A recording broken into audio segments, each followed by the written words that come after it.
Welcome back to a brand new video talking about the games I played over this summer. First video game I played over the summer is Fire Emblem Sacred Stones. It's a decent game.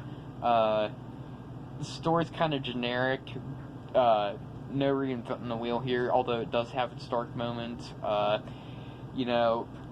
Gameplay's baby mode, which is great if you're wanting to beat it like a speedrunner or something. Music's okay, and one thing I really did like about it is the summoner class, which will let you summon like a zombie to fight for you. Really cool. Wish it was in more Fire Emblem games. Moving on to the next video game, which is Fire Emblem Radiant Dawn. Radiant Dawn, I didn't really like that much. A lot of the maps felt like a chore to get through, especially the swamp maps.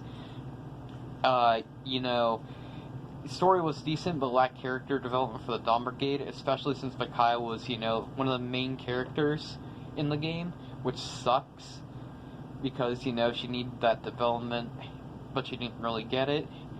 And, music was great. I like the battle themes. Graphics were pretty good, too. And, that's it for that game. Moving on. Super Castlevania 4. Great gameplay. You could use the whip like, and, up, down, all around, really good, really inventive for levels. Music was good. Bloody Tears on the SNES is great. That organ intro is amazing. And, aesthetics were really good in the game. Like the graphics. Moving on to NFL 2K5, I liked, the gameplay. It felt fun. It felt like real football. ESPN 25th Anniversary was a great game mode. You played through the history of the NFL, even altered history a little bit.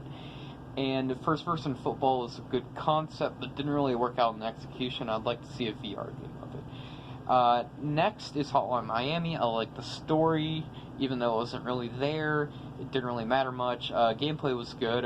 You die a lot, but you come back really quickly, so it wasn't really that much of an inconvenience. Music was amazing, one of the best soundtracks in a video game, in my opinion. Graphically, I love the 80s aesthetics. I have a hard-on for that stuff. Moving on to the next game, Path of Radiance, like the story, really good. Gameplay turns take long for the enemy. You don't really... The story's good in that, character development happens well, especially between like two characters, Jill and Leith. One's enemy general that you recruit that's really racist, and the other one's like paranoid of humans because of their racism.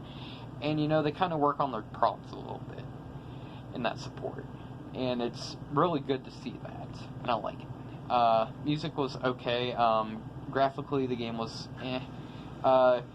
Path of Radiance's cutscenes had terrible voice acting, which was fixed in Radiant Dawn. Thank God they fixed that, because it was fucking horrible. Moving on to the final game, and my favorite, Persona 4.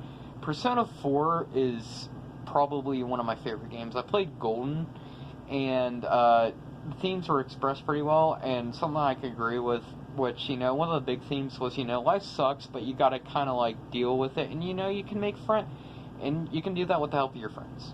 That's a good message. Graphically, the game looks like a Vita game, so, you're not really getting too much.